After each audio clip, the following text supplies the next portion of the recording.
Caitlin and welcome to another video, and in this video I'm going to be showing you how to make an epic loaded enchilada style vegan pizza. I know that sounds like a mouthful, and it's definitely a delicious mouthful, but I am also excited to announce that this is going to be the start of a collaboration series I'm doing with my friends Jasmine and Chris of Sweet Simple Vegan. So Jasmine and I were brainstorming and we wanted to come up with recipes together, and they're obviously going to be vegan, but we wanted to do fun twists on simple recipes or make healthy-ish versions of things. So for our first challenge, we decided to both come up with Mexican-inspired pizzas. So like I said, I came up with a loaded enchilada pizza. We have a fluffy cornmeal tortilla style base, topped with a homemade enchilada sauce, some roasted corn, caramelized onions and peppers, fresh cilantro, and a cheesy cashew cream sauce. So, yum!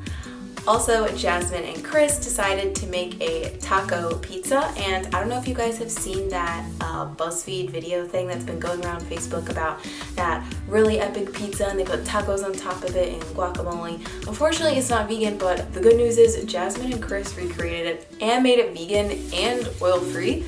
So after I saw they did that, I'm not gonna lie, I was kind of like, well, my pizza kind of sucks in comparison to theirs. But I promise mine is still delicious, and I hope you still watch the rest of this video. I'm not very good at promoting myself, am I? So anyways, let's just get on to my recipe, and be sure to check out Jasmine and Chris's video afterwards. So step one is making the pizza dough. And in a medium-sized bowl, we're going to add half of a cup of warm water with some active dry yeast and a sprinkle of coconut sugar on top, or any sugar you have on hand. You're going to let this sit for 5 minutes so it gets nice and fluffy like you can see here. Then we're going to add 1/4 of a teaspoon of salt and half of a cup of all-purpose flour.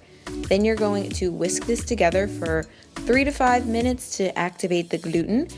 And after that is done, you're going to cover it with a towel and let it sit for 30 minutes to an hour until it's about doubled in size.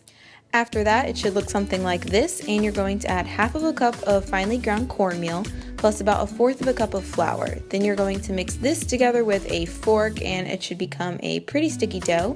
Then you're going to add the rest of the flour and knead it together with your hands until it is a dough-like texture. And I wanted to show you guys that it's still going to look kind of sticky, but it shouldn't be sticking to your fingers, and that's when you know it should be done. So you can either keep this in your fridge covered for a while, or you can go ahead and make your pizza, and you can attempt to make some pizza shapes with your hands, but it's always more effective to use a roller or a bottle of apple cider vinegar if that's what you happen to have on hand like I did. Then you're just going to put your pizza dough on a grease surface or parchment paper or a silicone mat until it's ready to bake. So next we have to make the enchilada sauce, and for this, in a non-stick pan, you're going to add some chili powder, some cumin, garlic powder, oregano, cinnamon, and salt. And you're going to shake everything up just to mix it, and you're going to toast the spices over high heat until it starts to smoke a little and become more fragrant. Then at this point, you're going to add some tomato paste to the pot, as well as a little bit of vegetable broth. And then you're going to whisk this together until the tomato paste is dissolved and there are no more chunks. Then you can add the rest of your veggie broth and raise the heat up on this and bring it to a simmer. In the meantime, you're going to take 2 tablespoons of cornstarch and make a slurry by adding a little bit of water to it. You don't want to add too much. Just whisk it up until there are no more clumps of cornstarch in the mix. And then you're going to add this to your simmering pot and whisk it together. And after a few minutes, you should see the mixture start to thicken up. If not, you can add more cornstarch, but as you can see here, mine got a little more thick to sauce-like consistency. So at this point, I turned the heat off. And then after this, you're going to add some freshly ground black pepper and 1 to 2 teaspoons of apple cider vinegar to give a little tang. So you're just going to stir that all up and then use it for your pizza sauce. You can also make this ahead of time so you don't have to make it on the day you're actually making the pizza. But now we're going to go on to assembling our pizzas. And for the toppings, first we're going to make some caramelized onions and peppers. So you're going to need a green pepper and a yellow onion. And I'm just chopping them up here into like fajita size pieces. So you want them to be about like 1/2 inch to 1/3 of an inch thick. And then we're also going to top our pizza with roasted corn. I found this one at Trader Joe's. If you don't have a Trader Joe's near you, you can just use regular frozen corn. But now we're going to caramelize our onions and peppers. So we're going to add some veggie broth to a pan and add our veggies. And then we're just going to saute them over medium heat, continuing to add veggie broth if they start to stick. And if you're patient, they will become golden brown and caramelized like so. So once they're about this texture and color, you can take them off the heat and you're ready to top your pizza. So we'll start with our enchilada sauce.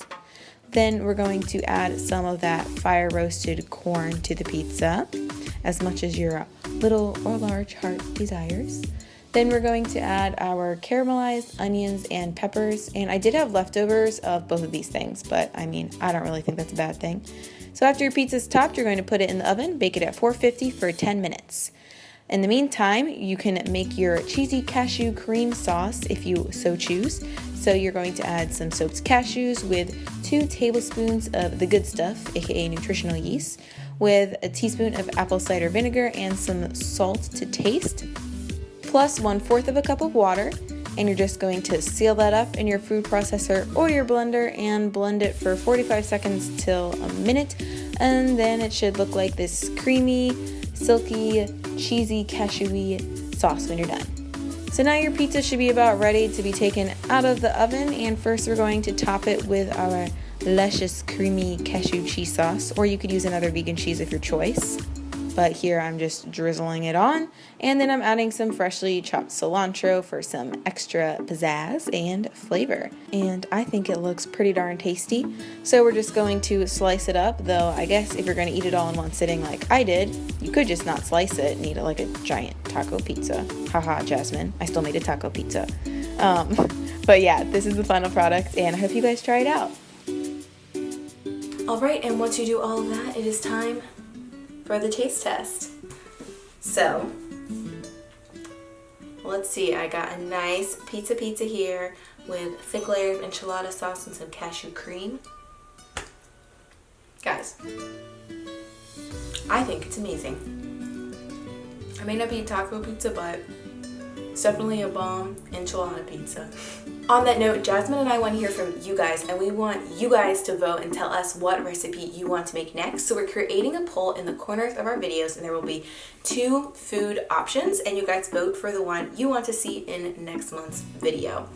And as always, thank you guys so much for watching my video, and be sure to go check out Jasmine and Chris's video. I will have it linked in the description down below, and I'll also have it linked somewhere in this video as well.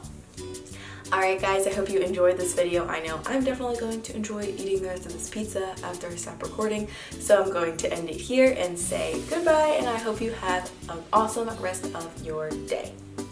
Peace. Bye. Adios? I don't know.